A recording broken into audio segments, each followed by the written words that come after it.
طبعا هتقولوا لي يا نشوى طريقتك غير طريقتنا خالص. طب ما تجربوا وقولوا لي وانتوا بتجربوا انتوا منين وبتعملوها ازاي.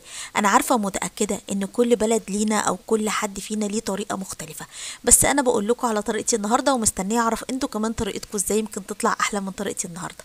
تابعوا معايا الفيديو للاخر، ولو عجبكم شجعوني بلايك ونبدا مع بعض ونقول بسم الله. اول حاجه كان معايا بطاطسايه كبيره مقطعاها لمربعات، وابتديت ان انا احمرها في الزيت لحد لما اخدت اللون الاصفر مش الذهبي، مش عايزه احمرها قوي.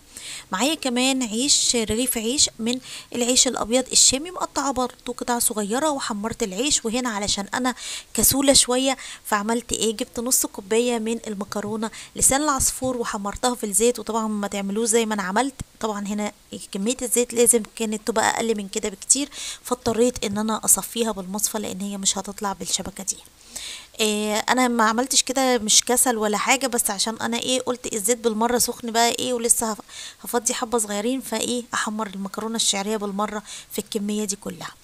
بعد كده رحت عندي في طاسه على النار، ضفت ايه معلقتين كبار من الزيت، عليهم 3 معالق كبار من التوم المهروس، وكمان ضفت عليهم كزبرة خضراء وكزبرة ناشفة، ضفت عليهم ملح، وكمان معلقة كبيرة من هريسة الشطة، وضفت ليمون كتير، يعني مثلا عندك ليمونتين كبار هيبقى حلو قوي. ابتديت ان انا اقلب كل التتبيلة ديت مع بعض لحد لما شميت ريحة تحميصة التوم بسيطة خالص، بس انا مش عايزة هنا التوم ياخد لون خالص.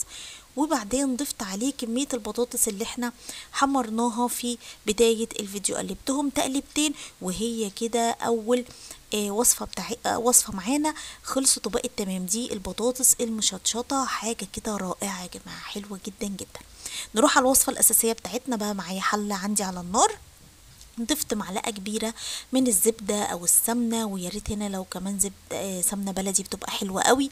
معايا بصلاية تكون كبيرة شوية مقطعها قطع صغيرة، ابتديت ان انا اقلب البصلاية مع الزبدة كده، وعليهم كمان قولوا مثلا 5 فصوص توم وكمون وشطة، واقلب كل المكونات دي مع بعض لحد لما البصل معايا يدبل. انا عايزاها المكونات دي تفقد الزيوت اللي فيها، تطلع لي كده ايه ريحه حلوه، اشم ريحه تحميصه حلوه.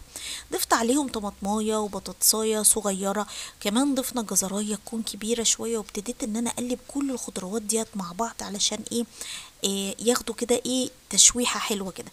معايا كوبايه من العدس الاصفر، طبعا غسلاها ومصفيها كويس جدا. ابتديت ان انا اقلب العدس مع كل المكونات بتاعتي، وضفت مكون حلو قوي وهو مرقه اللحمه او مرقه فراخ او مرقه خضار زي ما تحبوا. وكمان ضفت عندي في الصفايه ديت ايه حبهان وورق الغار او ورق لورا.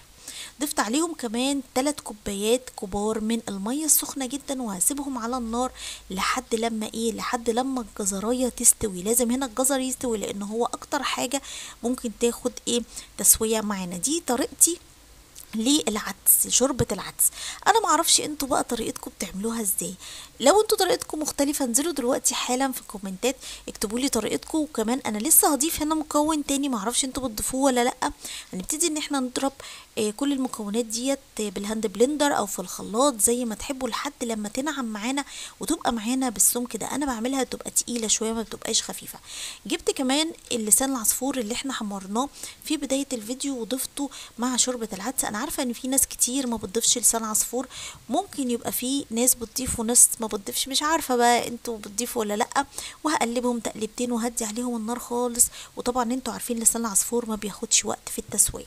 تعالوا نعمل بقى الطشة بتاعت شوربة العدس. معايا قطعة كبيرة من الزبدة او السمنة البلدي، وقطعة كبيرة من التوم، عليهم كزبرة. هقلب مع بعض لحد لما التومة تاخد لون ذهبي كده، وبعدين اروح طشهم كده فوق فوق شوربة العدس. والله على الريحة، الله على الدفء، بصوا في دفء كده بيحصل دلوقتي. وننزل بقى بكل المكونات دي مع بعض، نهدوا عليها النار خالص. وهنلاقي هنا بقى ان لسان العصفور استوى وبقى تمام، وهي وجبكت اهي وهي جاهزة ان احنا ناكلها.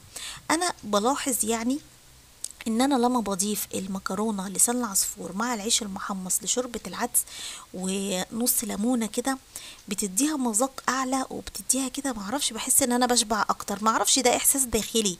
هل انتوا زيي ولا لا؟ مع بقى البطاطس المشطشطه دي هتوديكوا في حته تانية خالص.